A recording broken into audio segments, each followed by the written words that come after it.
before I thought of it as a matrix, but it's an algorithm I'm using to describe how to transition. Right? So I really can describe it implicitly over this continuous state space by saying I'm at some state Qi. I want to know essentially the column associated with Qi, and that's described by this algorithm, right? Where I generate something in the neighborhood, so I can't jump to something too far away, and there's some rationale for this. And then, based on the point I chose P in this neighborhood, I move there with some probability. If it's larger, or if it's smaller, then I may stay in the same spot. And by having a chance of staying in the same spot, it can't be cyclic. Okay, I can't get into cycles. As long as this weight is always going to be greater than 0, then I always have a chance of getting anywhere in the state space. As long as this neighborhood, as long as you don't have two parts of the state space that are never neighborhoods of each other. So if this is a Gaussian, I could get, say, any possible value.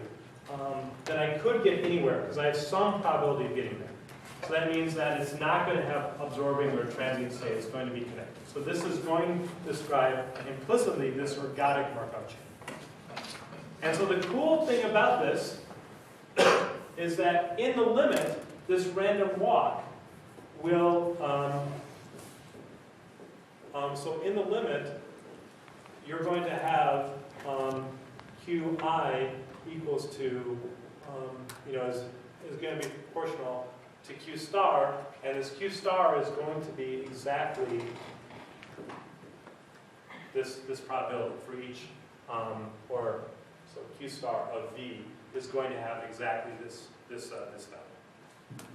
And so I don't have time to prove this. The proof is actually not too hard. I could probably do it in 15 minutes if I was, 10, 15 minutes if I was prepared. But it's actually not too hard to see this. But this particular property has, this random walk has the property that this holds. You can kind of see that the important property it has is that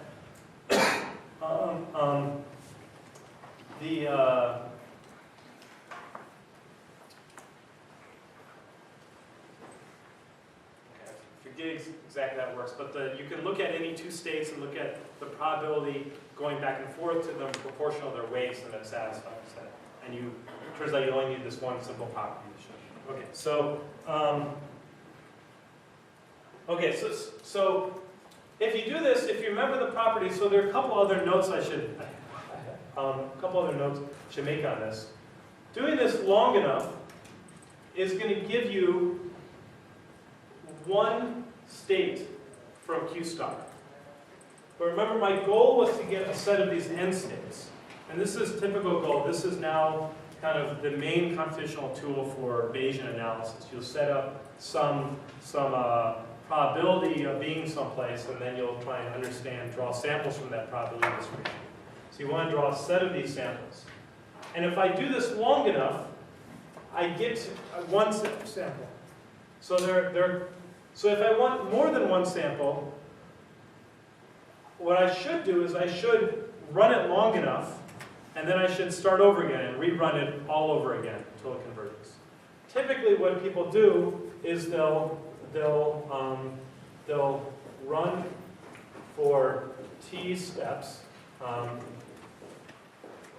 and this is usually called the burn-in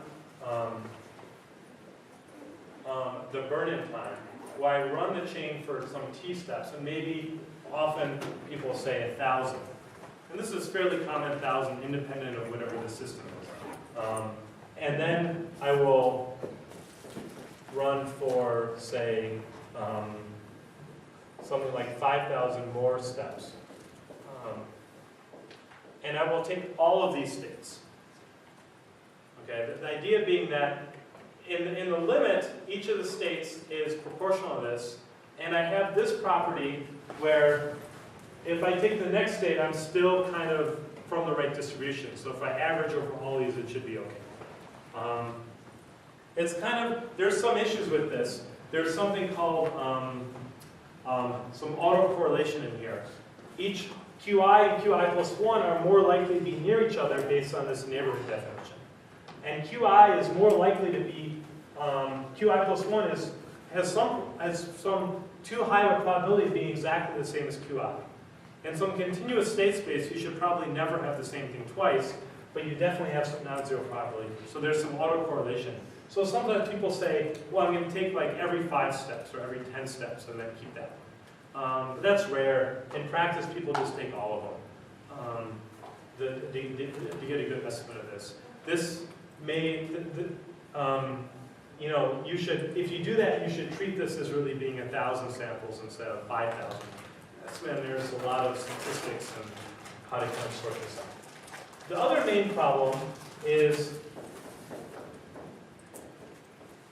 how long? So how long do I run this until it converges?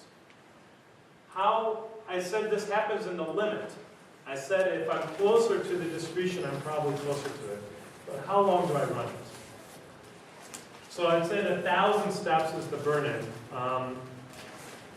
This is a guess, and if you set up the problem, most problems, this is probably going to be fine. Sometimes 10 steps is fine if you're doing something simple, like if this is the weight is a single Gaussian kernel. 3 steps is probably okay. But in general, people will do this, and there's really no good answer to this. This is kind of the core of computational Bayesian statistics, and no one knows how to answer this. There are some specific discrete problems where people have understood kind of asymptotically how long you need to run certain problems, but for general how it's used in Bayesian problems, people don't understand this. They'll do things where they'll kind of plot some characteristics, and then when they look like they're kind of converged, they'll say, okay, that's probably good. But it's really unsatisfying.